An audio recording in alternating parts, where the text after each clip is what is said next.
Pues nos da muchísimo gusto contar con la doctora Lerisa Hernández Rivero. Eh, Estoy muy contenta de que estén todos ustedes aquí, todas y todos. Hasta ahorita estamos 52 participantes, se inscribieron 108, entonces esperamos que lleguen los demás pronto.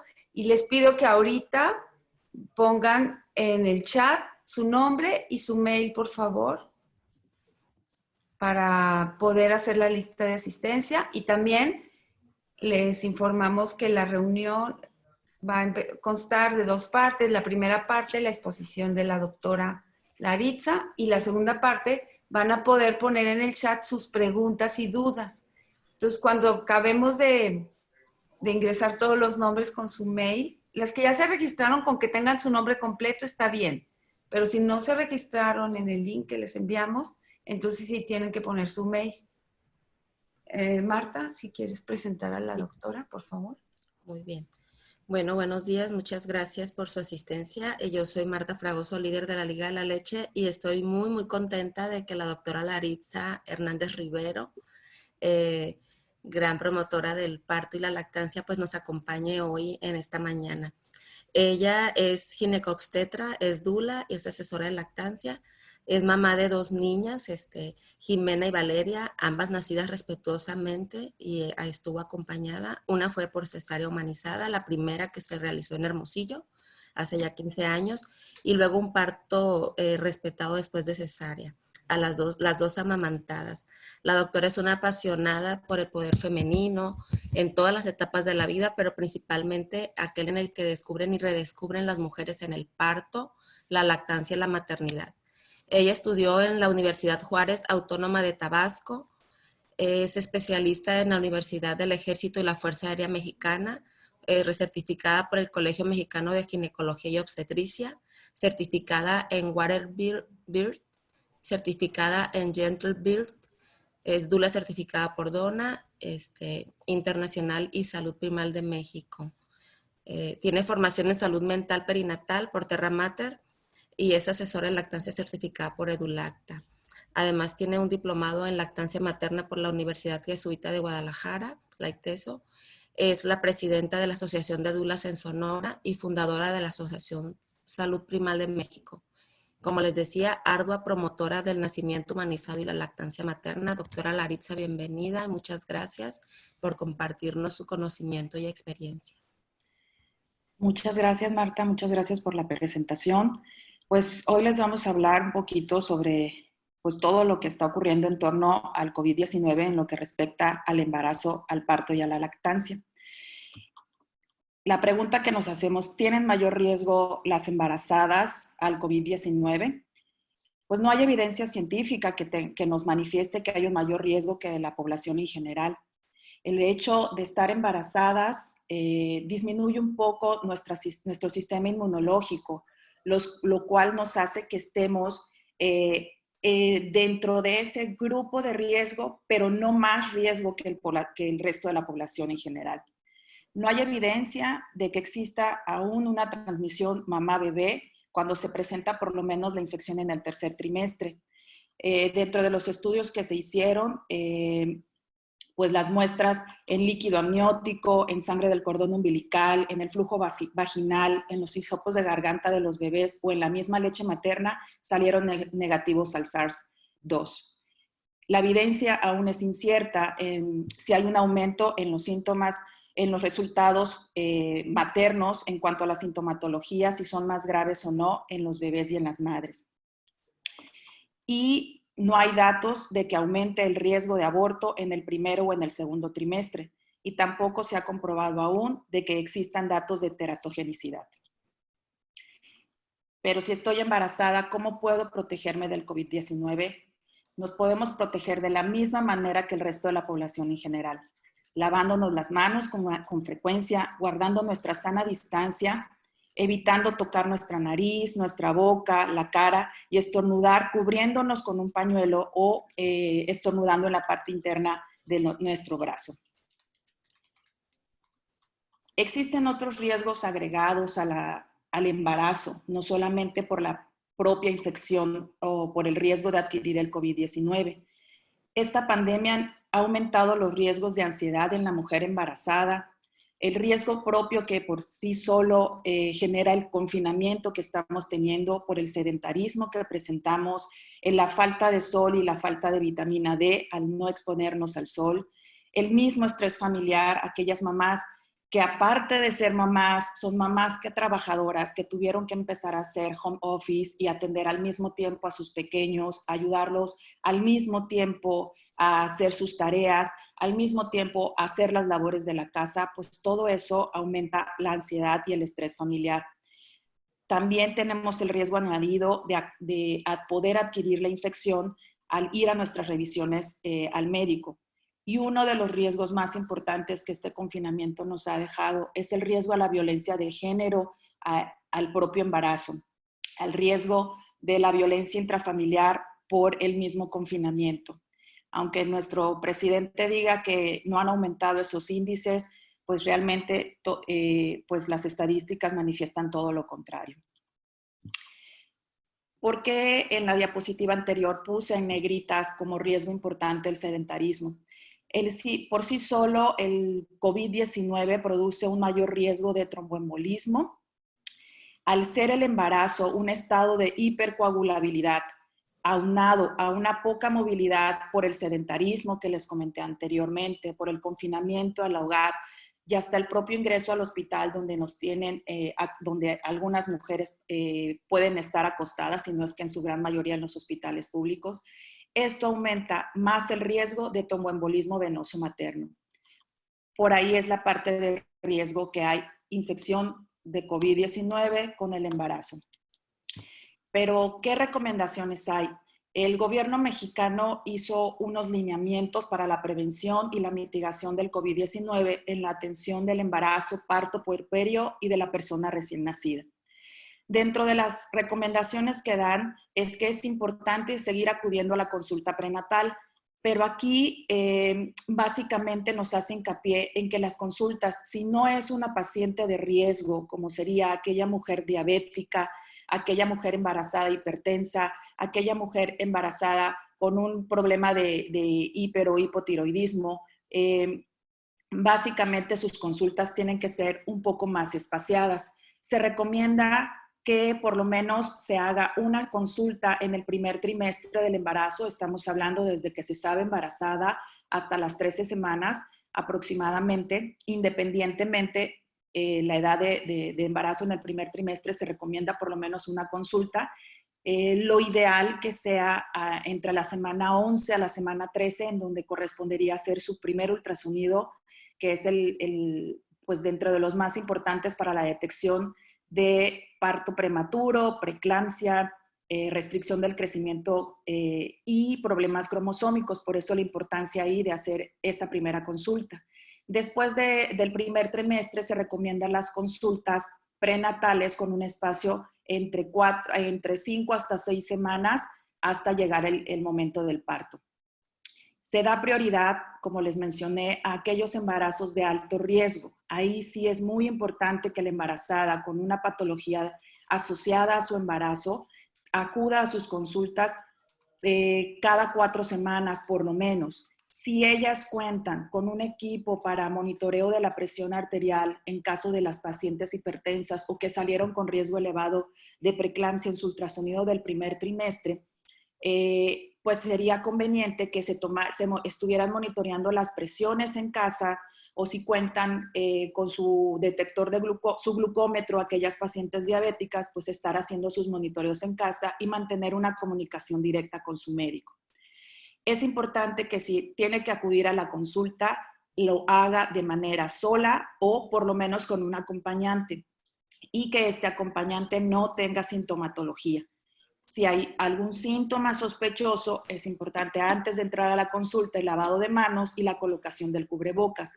En lo personal, yo le pido a mis pacientes que todas vayan con cubrebocas, tanto ella como sus acompañantes, por protección para las pacientes que voy a consultar después y para protección mía también.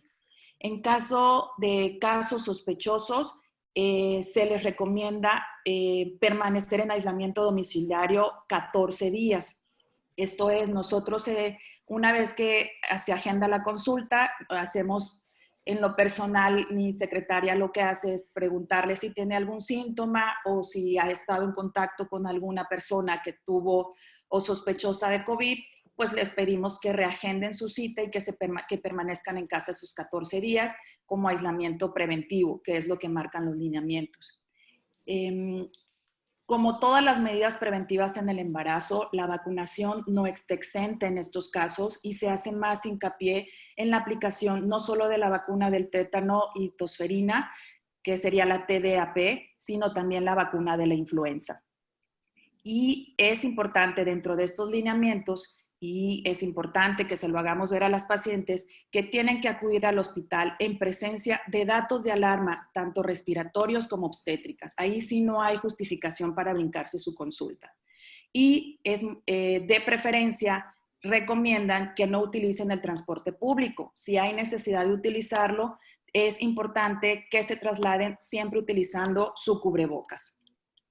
¿Y cuáles son esos signos de alarma que tiene que tomar en cuenta la embarazada para acudir inmediatamente a su revisión? Los signos de alarma de COVID serían 2 de los 3 que voy a mencionar. Fiebre mayor a 38 grados centígrados, dolor de cabeza o tos. Con 2 de estos síntomas ya es importante que acuda a revisión. En caso de los signos de alarma obstétricos en cualquier etapa del embarazo, con los que debe de estar ella muy alerta, son sangrado transvaginal, cólico o contracciones, dolor de cabeza, zumbido de oídos, destellos visuales, esto en el caso de mujeres con riesgo de hipertensión arterial, de preeclampsia, ¿sí? Son los síntomas más importantes. Aquella mujer que presenta salida de líquido transvaginal independientemente de las semanas de embarazo, ¿sí? Y disminución o ausencia de los movimientos del bebé, esto a partir de la semana 28, que es cuando ya son más perceptibles los movimientos. Es importante que si presenta cualquiera de estos síntomas o signos de alarma, acuda de inmediato a su revisión. La embarazada con sospecha probable o confirmación de COVID-19 debe tener acceso a atención respetuosa especializada antes, durante y después del parto. Esto incluye su revisión con su obstetra, con su médico materno fetal en el caso del ultrasonido del primer trimestre o en el caso de embarazos de alto riesgo, una atención neonatal, principalmente en estos tiempos un acompañamiento de salud mental y un apoyo psicosocial.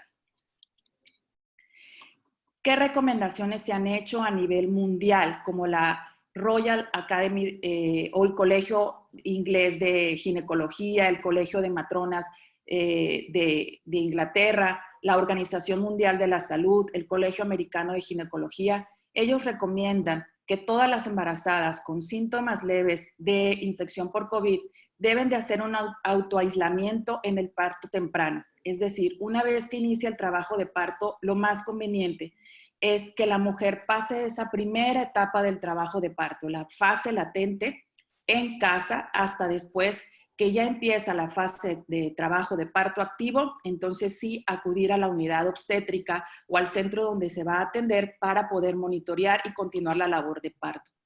Todas las mujeres deben de ser tratadas con respeto y dignidad y no recomiendan la separación rutinaria de mamá-bebé.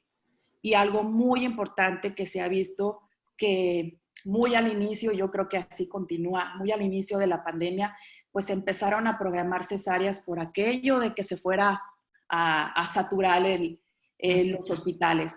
No existe una recomendación para eso. Las cesáreas solo están justificadas si médicamente u obstétricamente así lo son.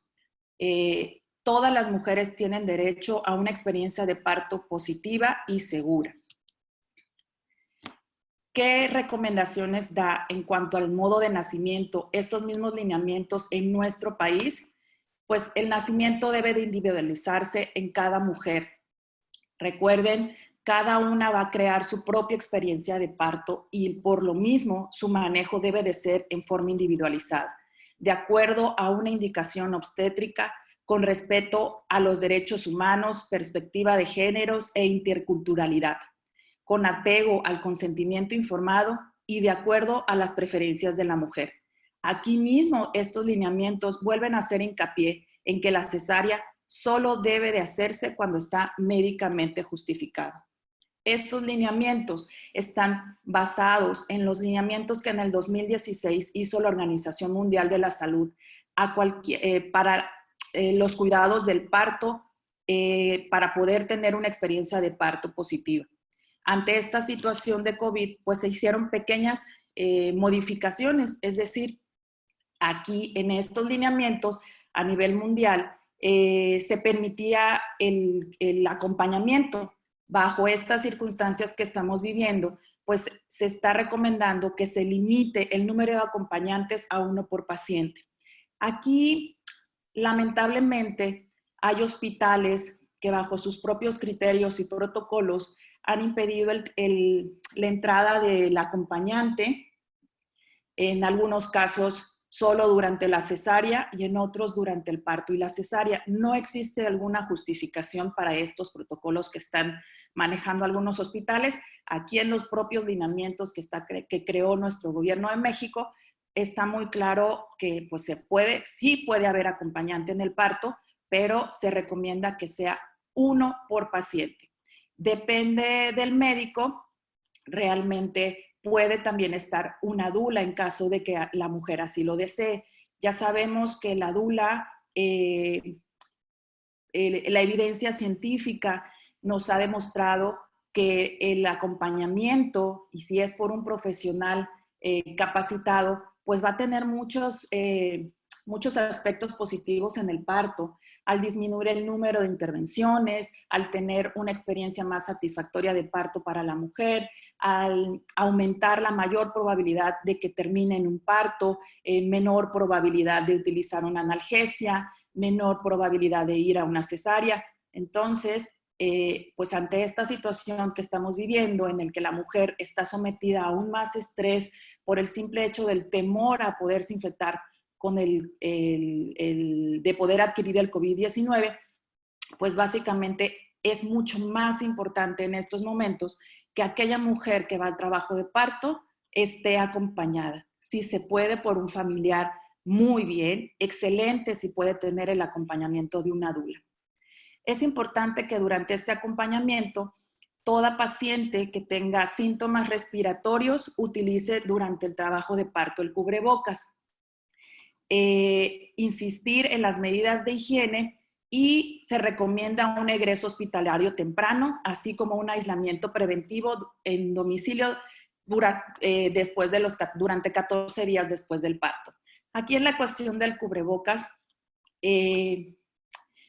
básicamente nosotros lo que hacemos o lo que yo he hecho durante los trabajos de parto que he acompañado es que el esposo o el acompañante en su caso va a utilizar una pijama quirúrgica, ahora sí va a quitar la ropa que utilizó antes de entrar a la sala de partos y se va a utilizar el cubrebocas durante todo el trabajo de parto. En lo personal, cuando yo acompaño los partos antes de esta situación, pues la verdad el cubrebocas no era para nada mi aliado, me sentía muy impersonal. Los papás que acompañaban utilizaban su propia ropa, pero bajo estas circunstancias tuvimos que hacer estas modificaciones y de acuerdo a los lineamientos que he mencionado, pues es importante que tanto el acompañante como la mamá, como los médicos, por protección, utilicemos nuestro cubrebocas durante todo el trabajo de parto y estemos muy atentos a las medidas de higiene, lavado de manos y la sana distancia con el personal de salud.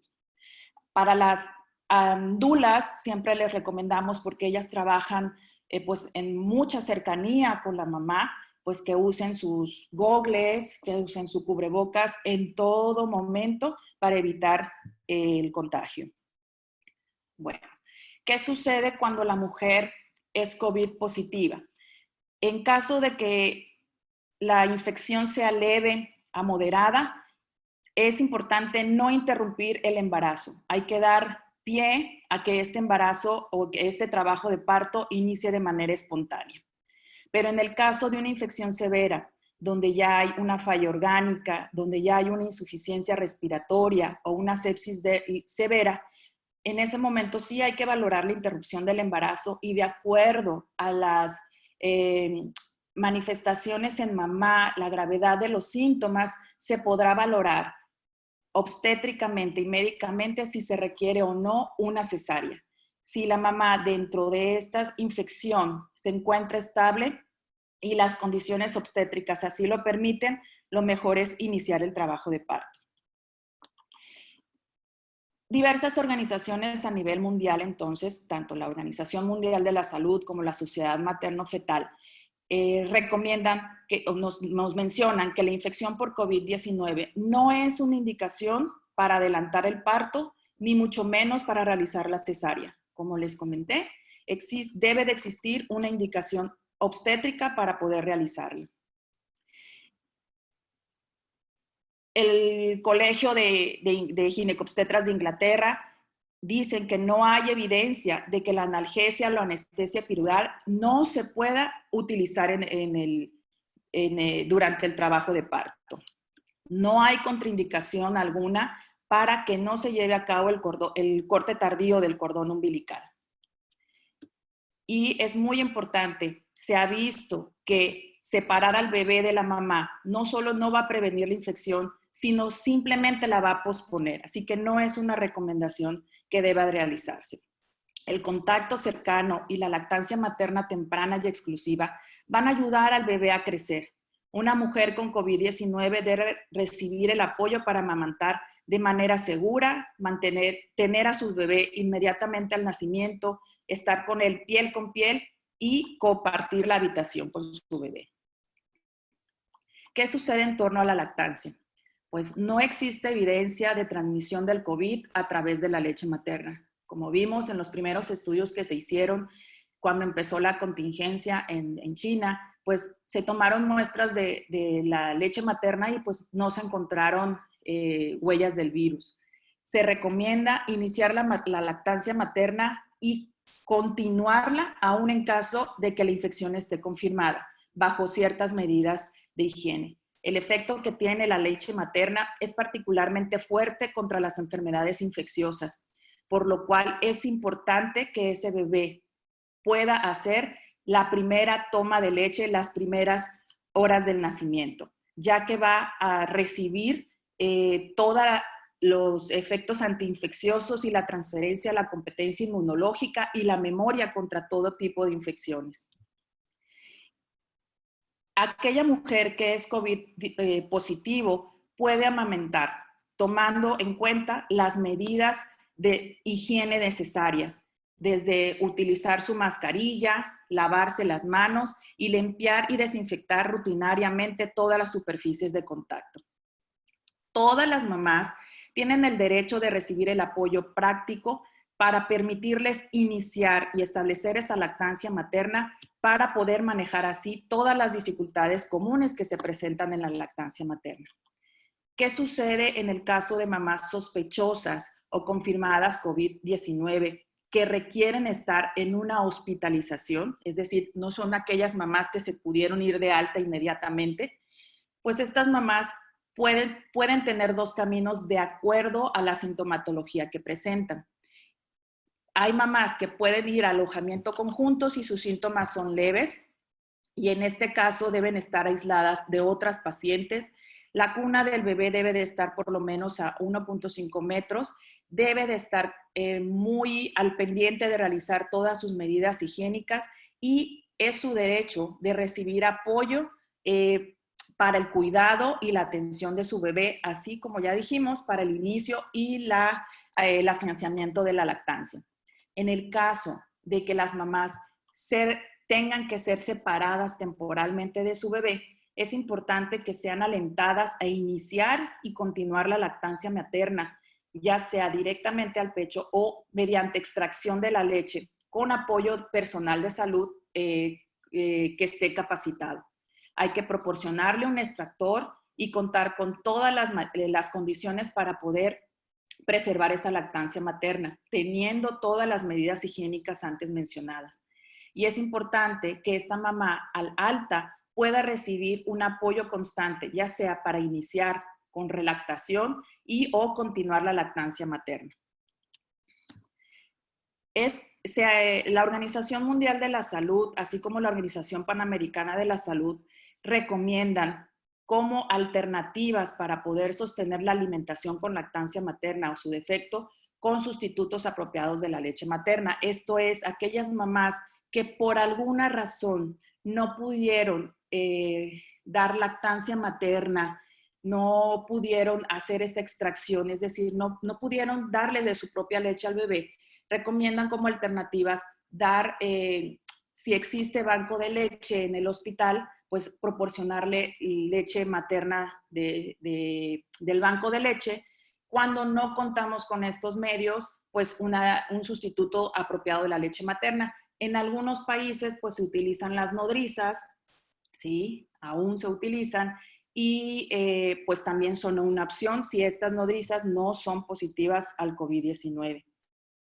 Pero ¿qué ocurre cuando no hemos podido realizar esa lactancia materna? ¿Qué sucede con esa mujer?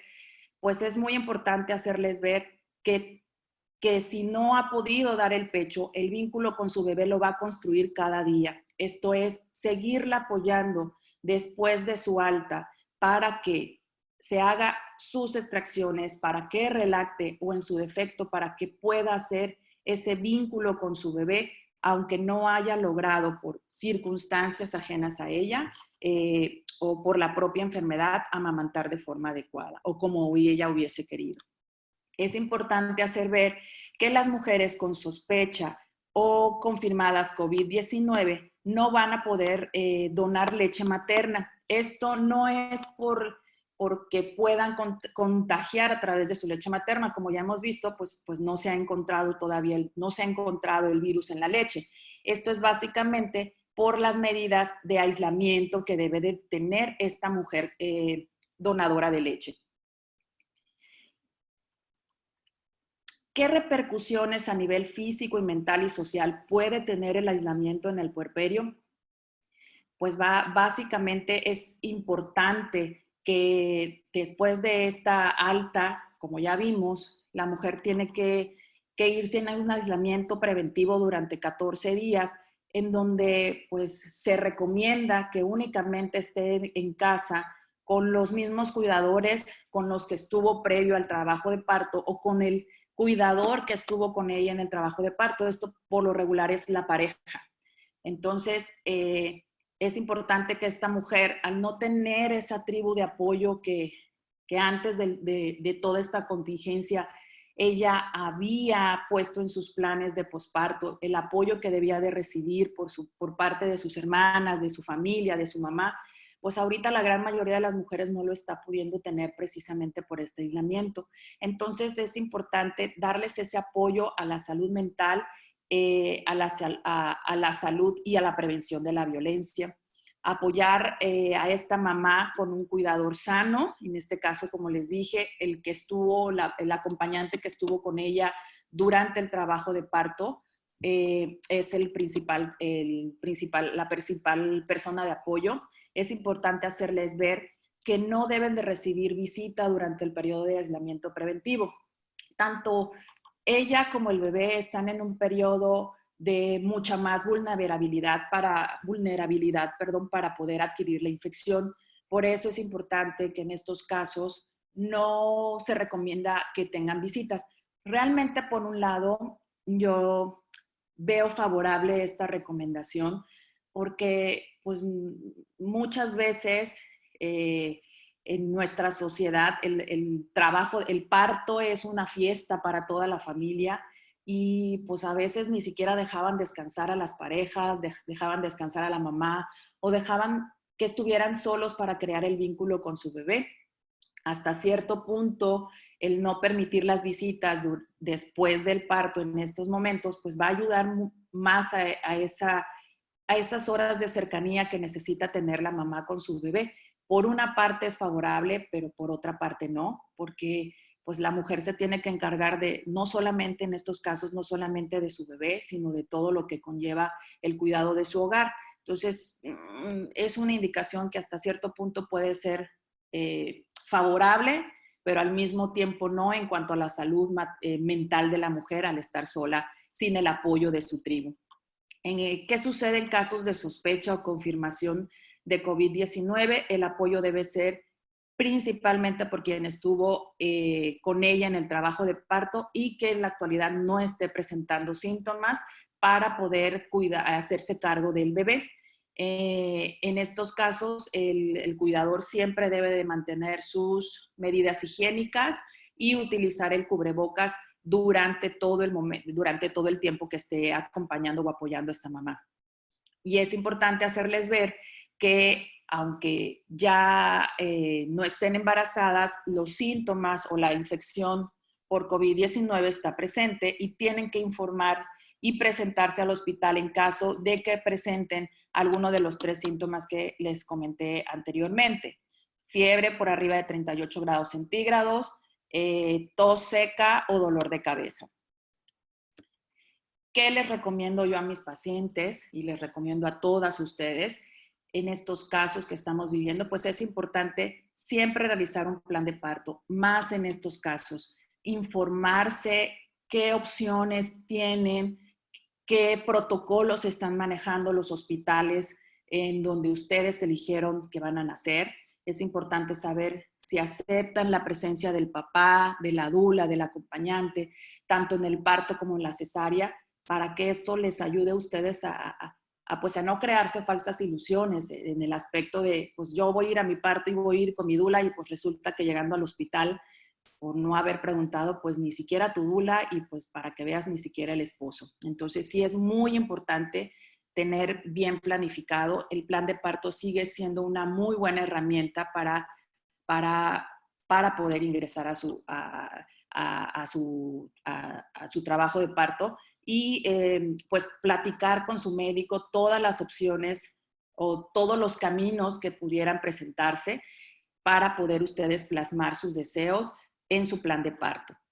Es muy importante que recuerden que el parto es un proceso fisiológico, ¿sí?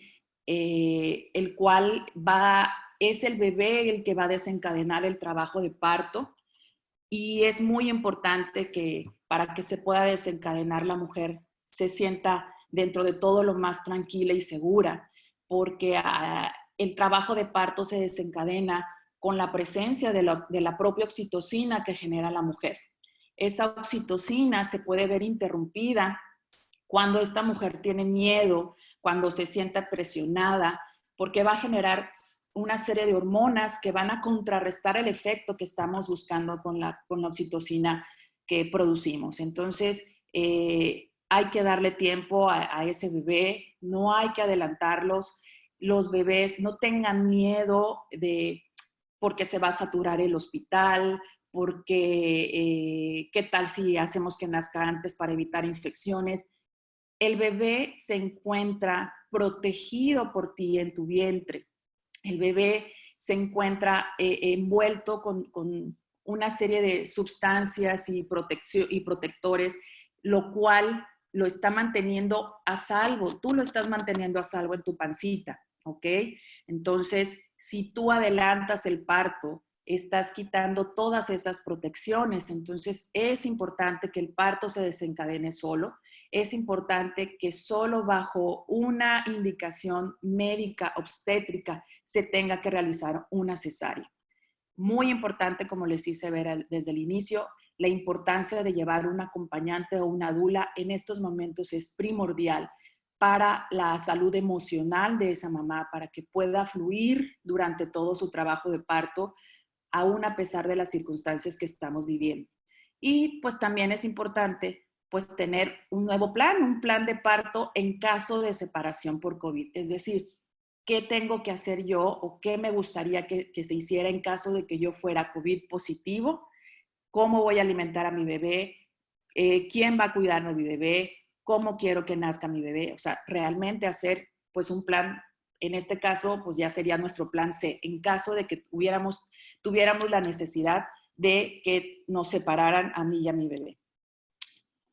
Bueno, yo ahorita les voy a pasar un pequeño videíto, que son una serie de imágenes, una recopilación de imágenes que hice de pues, los nacimientos que acompañamos. Con o sin COVID los bebés siguen naciendo, ¿ok? Y con o sin COVID nosotros debemos de seguir acompañando de la forma más respetuosa a estas mamás.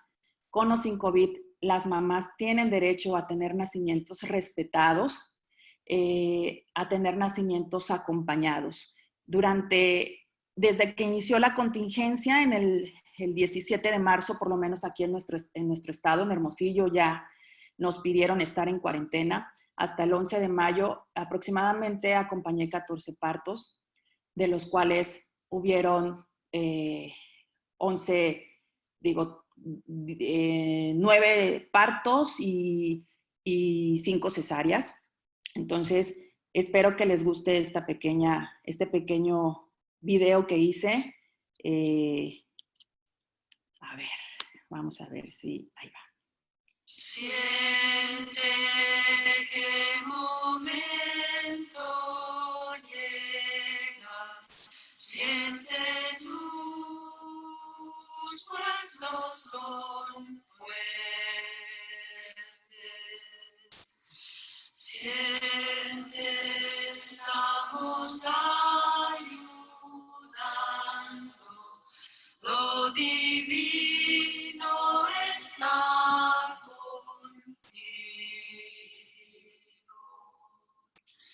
Siente, el niño está en la puerta, vivirá para abrazarte.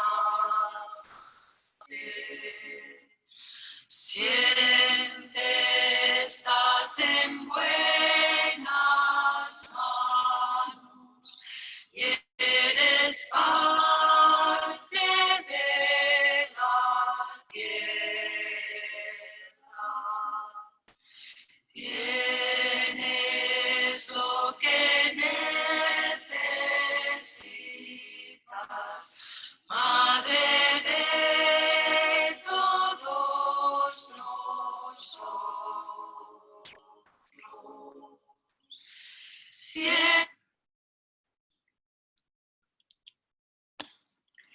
Y pues en esta Semana Mundial del Parto Respetado, y siempre debemos tener ese lema, mi decisión debe ser respetada.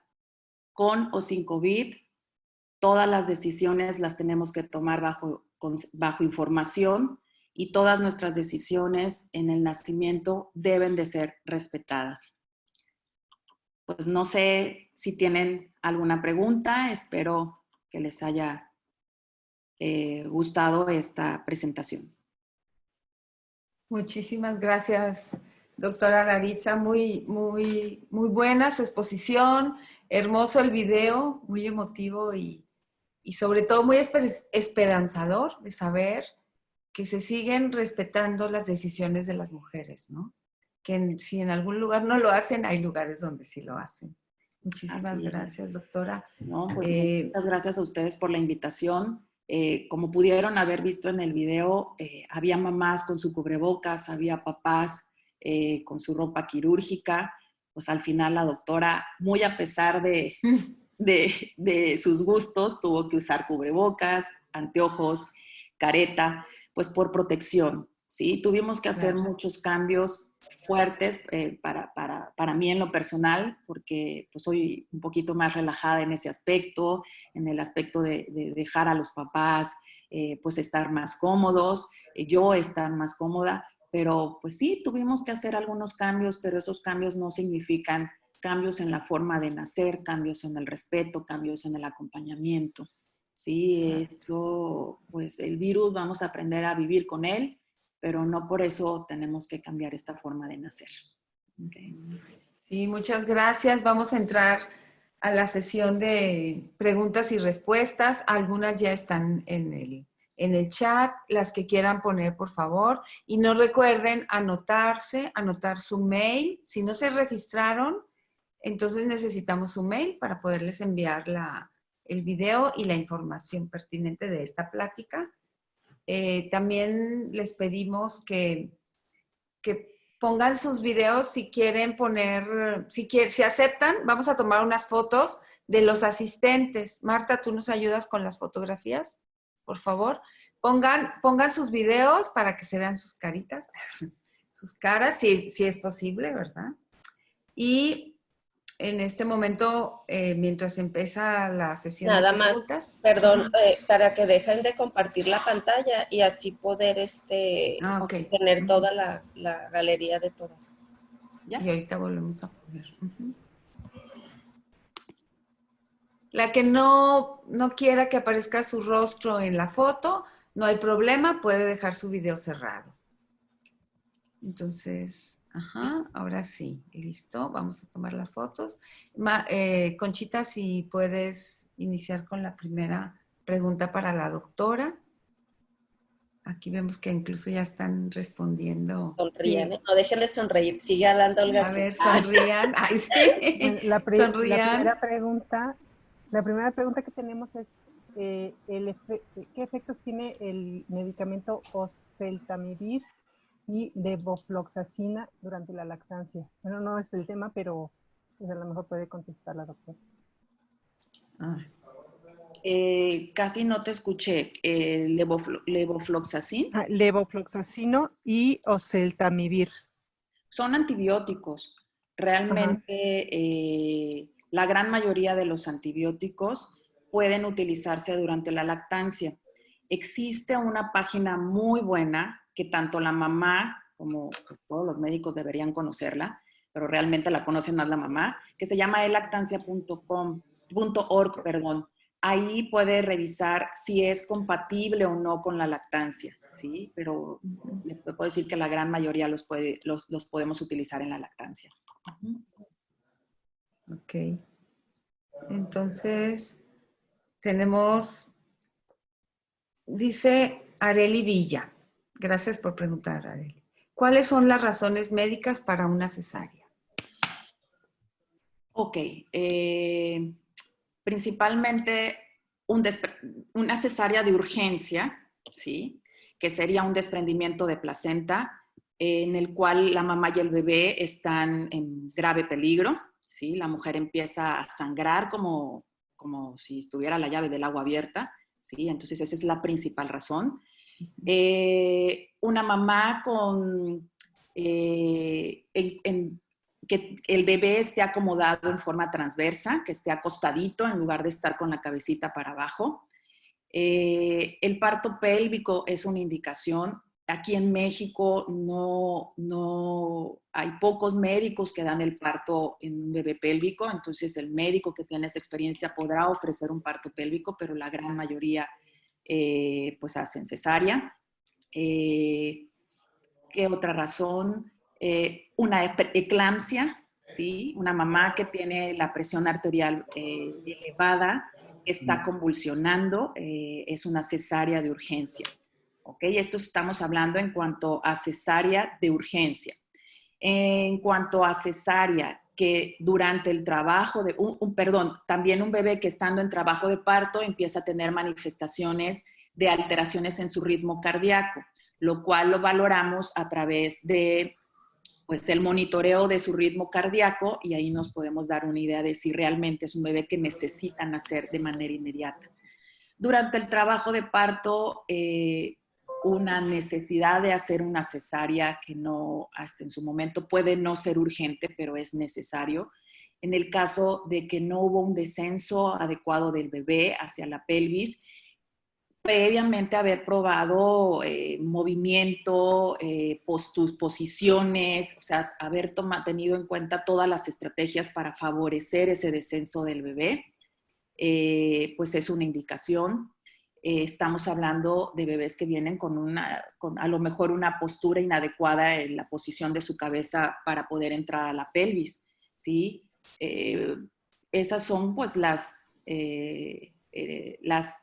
indicaciones de una cesárea necesaria. Y en el caso de que alguna mamá que teniendo una cesárea previa o 2 cesáreas previas, pues no quiera tener su trabajo de parto, pues es válido, es su derecho.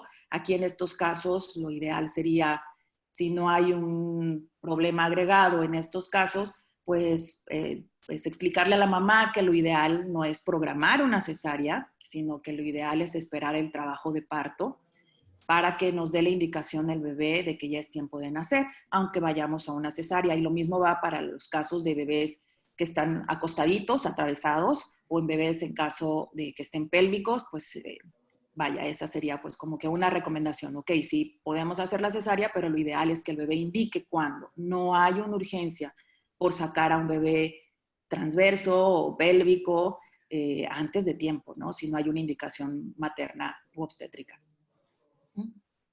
Muy bien, gracias. La siguiente pregunta de Yesenia Alejandra. Pregunta, ¿es recomendable no asistir a mis citas en el seguro y solo ir a mis citas en el hospital privado? Pues sí, es lo más recomendable. Si tienes pues un médico o un control, has llevado un control de embarazo en forma particular, pues realmente puede ser lo más idóneo, ¿no?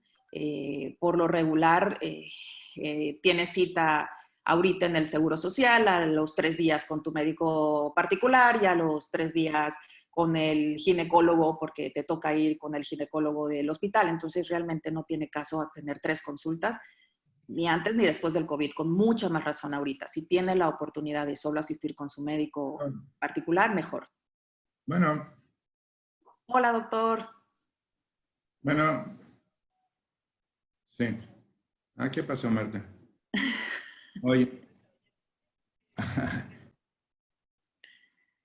Es el doctor Lomelí, pediatra de Culiacán, y él es miembro del Comité Médico de la Liga de la Leche. Nos da mucho gusto que esté aquí, doctor. Gracias. Y pues esperamos que la siguiente semana nos dé su plática aquí también por este medio. Bueno, no sé si nos está escuchando. También dice Marta Romo, ¿es recomendable elegir un hospital que no tenga casos de COVID en lugar de otro que pudiera tener casos aunque exista un piso para maternidad? Pues sí, es lo recomendable, pero si tienen la posibilidad de hacer esa elección, pues sí, lo más recomendable es que no sea en un hospital con casos de COVID. Si hay el hospital en el donde elegiste parir, sabes que hay casos de COVID y hay una planta especial para ginecología, pues sí, también puede ser recomendable. Aquí todos los hospitales están tomando muchas medidas para evitar estos contagios intrahospitalarios. Pero si hay la oportunidad, pues sí, siempre va a ser mejor donde no hay casos COVID. Gracias. Conchita. Mariana Cortina pregunta, buenos días, ¿cuál sería su opinión sobre los reportes de transmisión placentaria de COVID-19 de madres a bebé? ¿Sugeriría algún manejo específico con la placenta?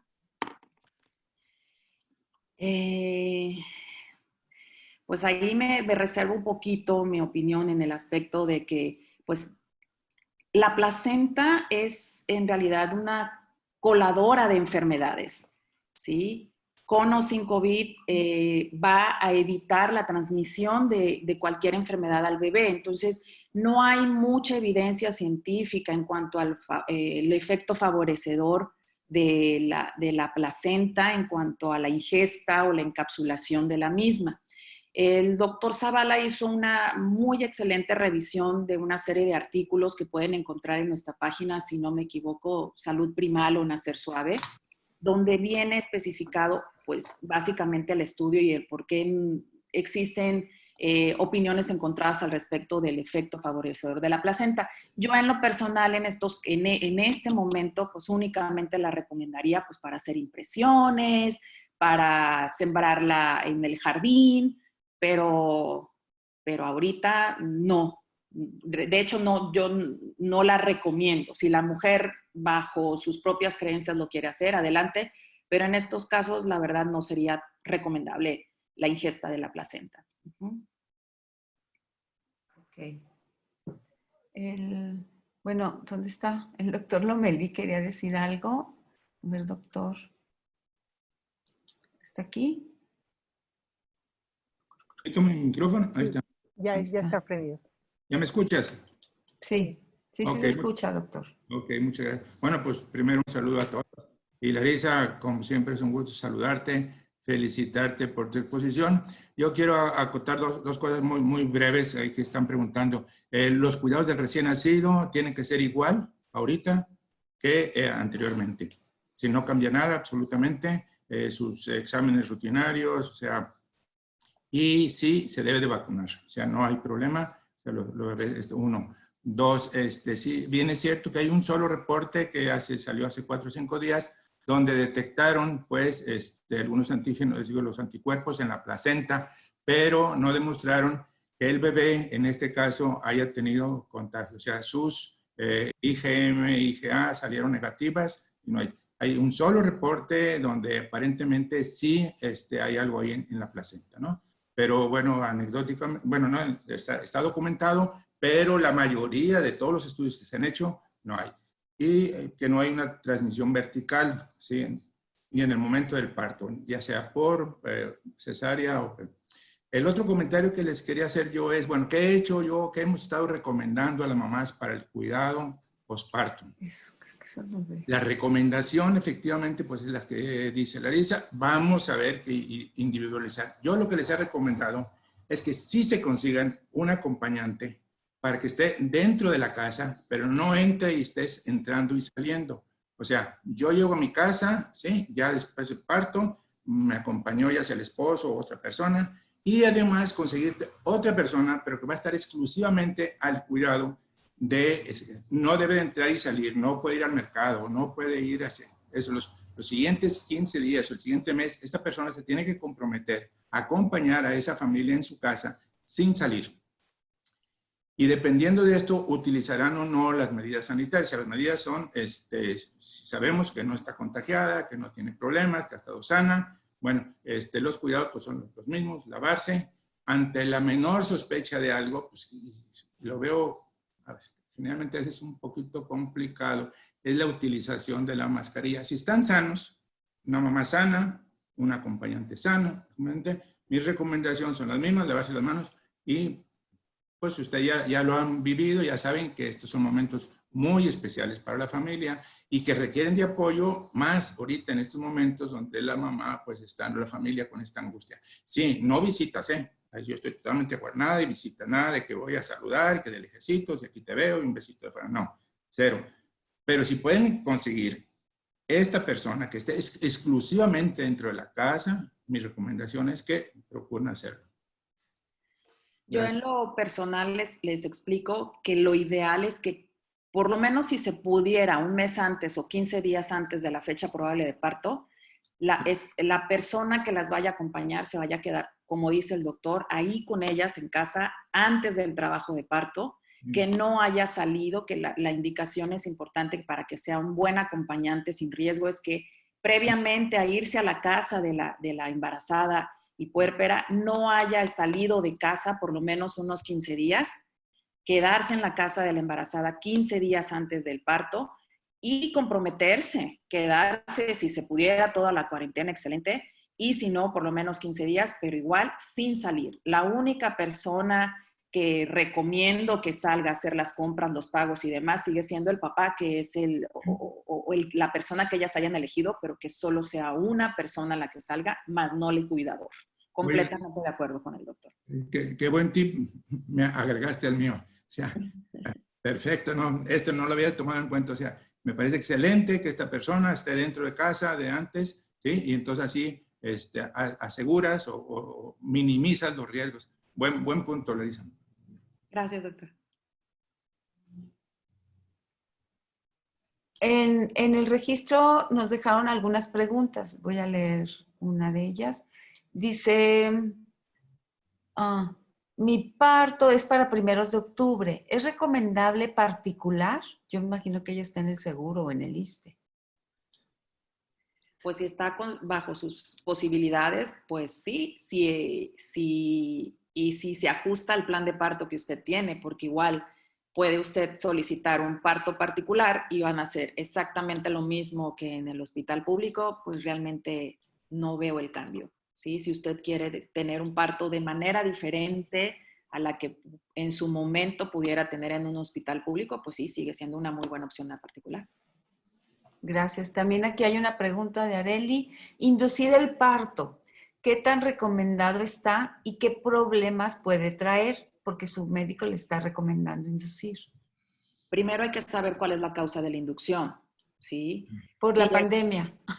perdón, por la pandemia, pues como les dije al inicio, no es una causa justificada ni recomendada por las grandes organizaciones, ¿sí? Organización Mundial de la Salud, los colegios de ginecología. No es una recomendación adelantar el parto. Como les dije, el bebé está protegido en el vientre materno durante todo el tiempo que está en la pancita. El adelantarlo es quitarle esa protección, ¿sí? Y si no hay ninguna justificación, pues no hay que hacerlo, ¿ok?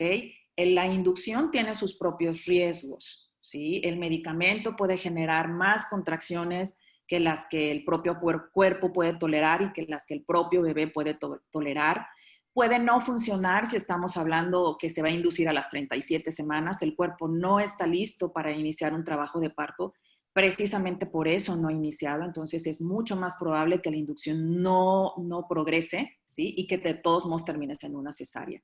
No está médicamente justificado, ¿sí? Hay pocas situaciones en las que se recomienda con conocimiento informado para la mamá, sabiendo de los riesgos que tiene la propia inducción. Y pues ya vimos en la plática, no es una indicación la pandemia, ni la saturación de hospitales. Gracias, doctora. Jessica Pantoja pregunta, ¿cómo serían los cuidados y si sería necesario ir al pediatra a revisión para los bebés? Imagino en caso de que sí ya tenga el COVID la mamá. Ok, el bebé, como bien mencionó el doctor Lomelí, debe de recibir sus vacunas. No hay que olvidarnos que el COVID no es la única infección o la única enfermedad que hay en este momento. Existen otro tipo de infecciones y nuestro bebé está susceptible a ellas. Por eso es importante aplicarle sus vacunas. Entonces, vacunas y el tamiz neonatal son lo más importante, ¿sí? El resto de los tamices no son urgentes, salvo el pediatra lo indique. Y sería su única consulta a la semana tal vez, y nada más. Y de ahí ya de acuerdo a lo que el pediatra le vaya recomendando, ya programar sus consultas. Pero sí, vacunas y por lo menos su primera consulta sí son importantes. Para ver si en el caso de la mamá que está amamantando, esa primera consulta ya sea con su pediatra pro lactancia, va a poder pues, decirnos si se está alimentando bien el bebé o si requiere una asesoría de lactancia, ¿no? Por eso es importante. Gracias.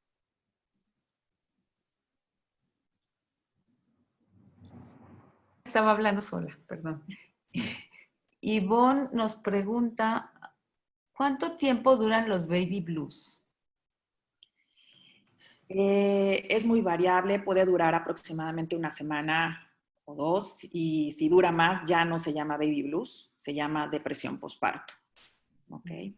Entonces aquí es muy importante precisamente ese acompañamiento, ese apoyo durante el puerperio, porque pues el baby blues es básicamente la poca adaptación que pudiera tener la mamá a esta nueva etapa de su vida, y pues aunado a si está sola con otros niños, pues es muy probable que sí se presente. Entonces, si está acompañada, si está apoyada, puede pues disminuirse un poquito o puede no presentarse, pero más de una semana ya se podría considerar una depresión postparto.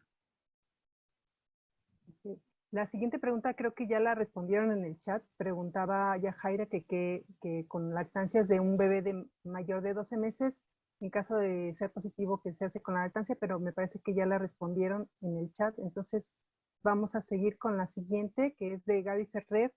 ¿Hay métodos para acomodar al bebé o hay forma de prevenir el mal acomodo del bebé?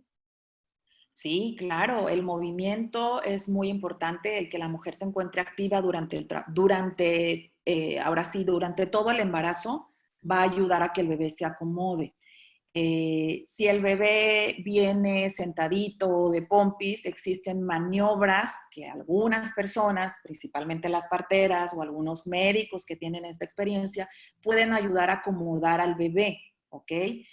Pero A veces los bebés deciden pues, regresarse a la posición original, acostados o de pompis, pues vaya, es una ayuda, pero al final el bebé es el que va a decidir la posición. Durante el trabajo de parto es muy importante que la mujer tenga movimiento para que el bebé junto con el movimiento de la mamá vayan trabajando en forma acoplada, simétrica, en complicidad para que se vaya acomodando, ¿sí?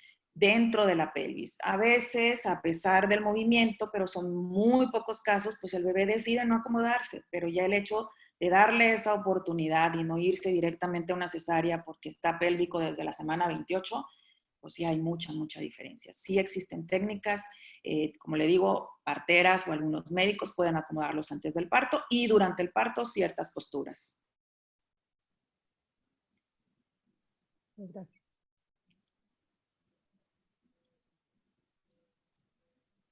Es que estoy revisando las preguntas que nos hicieron en el registro. Hay una estoy leyendo solo las que van con este tema. Las demás las estaremos contestando ya en privado. Pero la doctora Fuentes, creo que se llama Roxana, dice, como profesional de salud, anestesióloga, estoy muy preocupada acerca del contagio por COVID al realizar la práctica médica. Actualmente estoy de licencia por lactancia en mi hospital. ¿Es mejor aislarme de mi familia para evitar contagios? Mi abuela de 87 años, padres de 60 y 62, hipertensos los tres, y mi bebé de 3 meses, estamos haciendo la cuarentena juntos. ¿Qué le podemos responder? Si iniciaron la cuarentena juntos y no han salido ninguno de los tres, pues es mejor que sigan juntos, ¿sí? Si ellos estuvieron aislados en su casa y usted con su bebé en su casa, deben de seguir aislados cada quien en su casa, ¿sí? Como profesional de salud, pues todos tenemos miedo de contagiar a nuestra familia cuando salimos a la atención de cualquiera de nuestros pacientes. Pero aquí lo importante son nuestras medidas higiénicas, ¿sí? Durante la atención de nuestro paciente y nuestras medidas higiénicas llegando a casa, ¿no?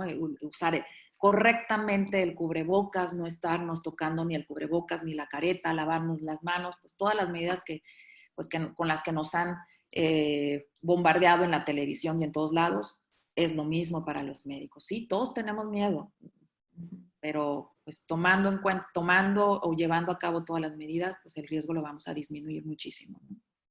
Sí, porque dice ella que su temor es al regresar al trabajo, si debe de seguir viendo, o sea, llegando con su familia, con su bebé y con sus personas mayores. Lo ideal es que su bebé se quede con un cuidador y sus papás, si Aparte. tienen la posibilidad, se vaya a casa, ¿sí? Esa sería la... Pero ella con su bebé, ¿verdad? Sí, Sí, definitivamente ella con su bebé. Si no hay posibilidad de que, vaya, los únicos cuidadores son los abuelitos, pues sus medidas higiénicas, vaya, que los abuelitos se queden ahí porque son los cuidadores principales del bebé, en el caso de que cuando ella regrese a trabajar, ¿no? Ok, gracias. De nada. Otra pregunta, dice, tengo una hernia medular. ¿Podría tener al bebé de manera natural o debería de practicarme una cesárea?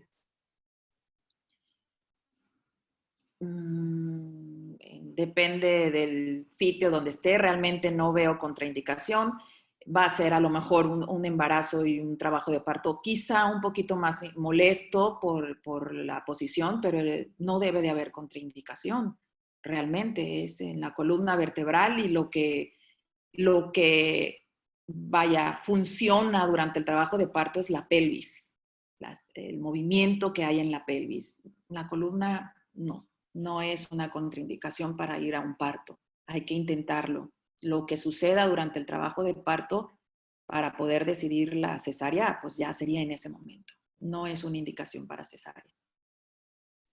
Gracias. Aquí leo yo una. Dice que después de una cesárea, ¿cuánto tiempo hay que esperar para poder intentar un parto vaginal? Bueno, la Organización Mundial de la Salud recomienda 2 años, ¿ok? Pero aquí entre nos sabemos nomás que no nos esperamos los 2 años, ¿ok? Depende, precisamente de eso platicábamos ayer. Yo tuve mi parto después de cesárea 1 año 9 meses, pero la recomendación de la Organización Mundial de la Salud son 2 años. Depende la causa, de la razón de la cesárea, las condiciones maternas, pues el médico valorará, pero pues realmente 2 años, 1 año 9 meses, que es el tiempo en el que yo tuve a mis bebés, pues es lo que se recomienda, 2 años. Uh-huh.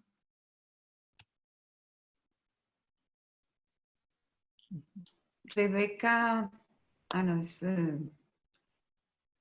Yasmín pregunta que si la presión arterial baja también debe ser cesárea. No, al contrario, o sea, no es una indicación. Durante la cesárea le van a poner una anestesia, la cual baja aún más su presión, ¿sí? No es una indicación, es un riesgo más elevado. No es una indicación la hipotensión. Uh-huh. Yajaira Leiva pregunta que dice que tiene una cesárea de urgencia anterior, que si en esta vez, que se le hicieron vertical, que si esta vez puede intentar parto después de cesárea. Ok, aquí hay que analizar muy bien, vertical en la pared abdominal o vertical en el útero. Esa hay que hacer la diferencia. Para poder dar un parto después de cesárea, las indicaciones precisas son que la cicatriz de la cesárea anterior, la cicatriz en el útero, no la que nosotros vemos en nuestra piel, la cicatriz en el útero se haya realizado en el segmento inferior para que el riesgo sea menor. Un riesgo de que se abra, el porcentaje de riesgo de que se abra la cicatriz de la cesárea es del 1%, ¿sí? Cuando la cesárea se hizo en el útero, en el cuerpo del útero, es decir, vertical, ahí el riesgo es más grande. En esos casos no se indica, ¿sí? Tiene que ser la incisión en la parte inferior del útero. Esa es una cicatriz transversa. Insisto, no la que se ve en la piel. Eso es muy importante. Si ella tiene los documentos del alta de su cesárea de urgencia, a lo mejor ahí pudieron haber anotado el tipo de cicatriz que le hicieron, ¿sí? De cirugía que le hicieron en el útero. Y de acuerdo a eso poder valorar si es candidata o no. Pero ojo, cicatriz de la piel no es la misma que cicatriz del útero, que es la que nos va a normar si podemos o no dar un parto después de cesárea. La cicatriz del útero. Gracias, doctora. Ani Gallardo pregunta, ¿qué posibilidades tiene una mamá después de parto vaginal? O sea, tuvo un parto vaginal, quiere un parto vaginal después de 2 cesáreas. ¿Qué posibilidades tiene? ¿Las hernias umbilicales interfieren en un parto? No, las hernias umbilicales no interfieren, pues solo un poquito más incómodas, pero no interfieren en el parto. Sí puede intentar un parto después de 2 cesáreas.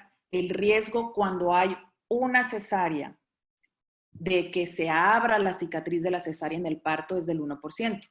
Cuando hay 2 cesáreas es un riesgo de un 2%. Ese es de un lado de la balanza.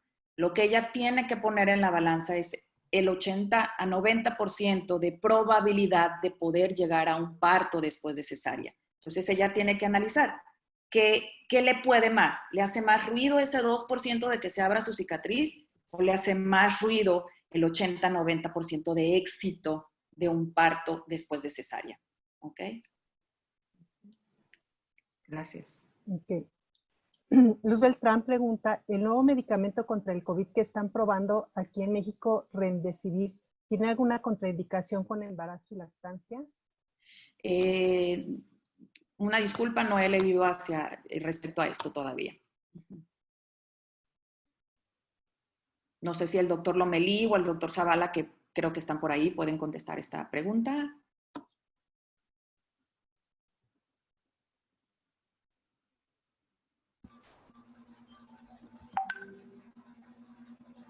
Bueno, si quieren, mientras leo la que sigue y luego vamos a ver si nos tienen una respuesta.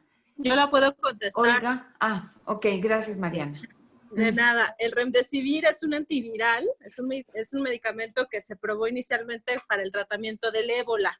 Actualmente solo se utiliza en protocolos de investigación en instituciones de salud de alto nivel, entonces no es un medicamento de entrada que se consiga en México fácilmente. De hecho, no teníamos Remdesivir antes de la pandemia y se está utilizando solo en protocolos de investigación en pacientes graves que ya están dentro del hospital, por ejemplo, en el Instituto Nacional Salvador Subirán de Nutrición en México, en el Instituto Nacional de Enfermedades Respiratorias. Y bajo estos protocolos no tienen actualmente embarazadas o mujeres lactantes, porque apenas son protocolos de investigación. Lo que sabemos, en embarazo no tengo la confianza porque no soy ginecóloga, lo que sí en lactancia, Remdesivir es bastante seguro en la lactancia y se ha utilizado incluso en recién nacidos con ébola. Entonces, en lactancia no me preocuparía si es un medicamento que tuviera que estar indicado. En el embarazo, ahí sí habría que ver específicamente si tiene algún efecto teratogénico o algún problema con las embarazadas, pero en lactancia es seguro, pero no tengan idea de que pueden ir a comprar el Remdesivir a la farmacia. No existe en las farmacias, es un medicamento que da la Organización Mundial de la Salud en protocolos de investigación totalmente controlados. Al menos hasta ahorita. Gracias. La doctora Mariana es pediatra infectóloga. Hola. Okay. Aquí hay una pregunta de Olga Alejandra. Si me opero para no tener más hijos, ¿a fuerza me tienen que hacerme cesárea? Tengo 2 partos naturales. No, para nada. No, ¿verdad?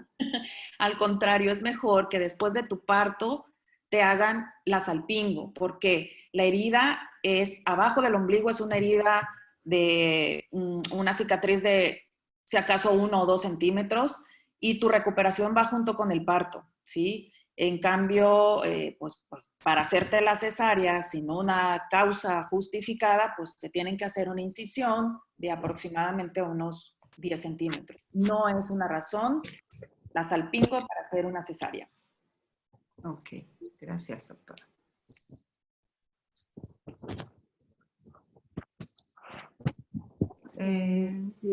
Creo que sigo yo. Dice Jessica Pantoja, en general, ¿es necesario llevar a los bebés a sus vacunas o pueden esperar, ya que hay unas que pueden esperar? ¿Qué es lo más recomendable, llevarlos o esperarse? Aplicarle sus vacunas en el tiempo, ¿sí? Con las medidas de sana distancia e higiene. Suset pregunta, dice una amiga le preguntó ¿dónde es menos peor atenderse en su parto?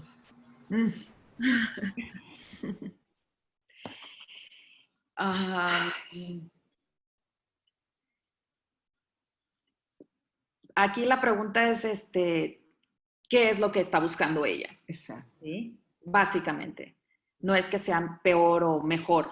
¿Qué estás buscando? Y de acuerdo a lo que estás buscando, estar con un médico que te proporcione lo que tú estás buscando. ¿Sí? Si estás buscando un parto respetado, pues consíguete un médico que haga parto, acompañe partos respetados en un hospital donde se apoye el parto respetado. Pero si tú quieres un parto respetado y te vas a un hospital donde sus protocolos son separar al bebé, ponerte anestesia sin que lo solicites y un médico que hace muchas intervenciones, pues vaya, eso pues no es lo que estás buscando, entonces no va a ser lo mejor. Depende de lo que buscas, es donde es mejor atenderse, ¿no? Muy bien. Ya casi estamos por terminar. Tenemos una pregunta, 2 preguntas más. Estefanía dice, yo voy a leer esta. ¿Es recomendable vacunarse embarazada con la situación actual de COVID? No pregunta qué tipo de vacuna. La vacuna que los lineamientos recomiendan y que se recomienda en todas las embarazadas con o sin COVID, tétano y tosferina para protección no solo de la mamá, sino también del bebé. Se recomienda que se aplique aproximadamente a las 32 semanas para que la respuesta inmunológica continúe defendiendo o protegiendo al bebé los 6 primeros meses de vida. Y ante la situación que estamos viviendo, está haciéndose muy encarecidamente la promoción de que se vacunen contra la influenza, ¿sí? Son las 2 vacunas que con o sin pandemia debe de aplicarse la embarazada a partir de la semana 32, ¿ok? La siguiente pregunta sería de Talía. Las mamis que pueden tener sobrepeso o hipertensión tienen complicaciones con lactancia. ¿Hay alguna recomendación especial? Apoyarse en una asesora de lactancia. Sí, definitivamente la obesidad, hay estudios que han demostrado que las mamás tienden a abandonar la lactancia más tempranamente. El tener algún curso, el leer, pero básicamente apoyarse valga la redundancia, grupos de apoyo a la lactancia como la Liga de la Leche o de alguna asesora de lactancia es lo más importante. Y algo que puedes hacer en el parto y que con o sin factores de riesgo va a ayudar a que esa lactancia se pueda afianzar mejor, es el apego inmediato, nada más nacer tu bebé, sea parto o sea cesárea, el piel con piel y el buscar una lactancia dentro de las primeras horas de nacido el bebé. Eso es el boom para que esa lactancia pueda ser mucho más efectiva y prolongada, ¿no? Gracias. Gracias. Dice Gaby Ferrer, ¿qué tipo de medidas tendría que tener para llevar a mi bebé a que le pongan las vacunas? ¿Cómo vestirlo y qué ponerle? Esa es para la doctora, es para la pediatra, pero bueno, es igual.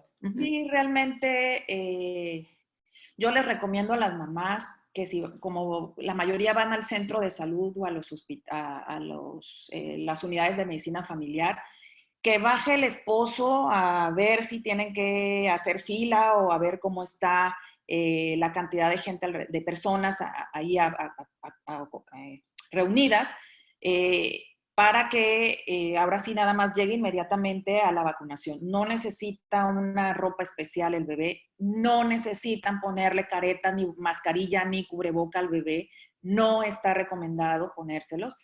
Mamá o papá o la persona que va a llevar al bebé, que sí vaya con su cubrebocas, que tenga las medidas de sana distancia, ¿sí? Y su lavado de manos antes y después de llevar al bebé a su vacunación, ¿sí? Envuélvelo en su sabanita si quieres y después de la vacuna, cuando llegues a casa, esa sabanita, pues la pones a lavar, le pones una nueva, ¿sí? Pero no es vestimenta especial para el bebé. Es más que nada para quien lleva al bebé.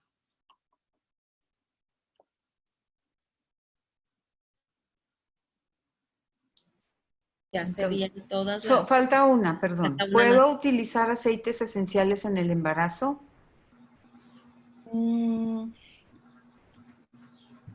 Sí los puede utilizar. Yo en lo personal, como no soy experta en aceites esenciales, les recomiendo a mis pacientes que lo usen como difusor, ¿sí? Con el difusor.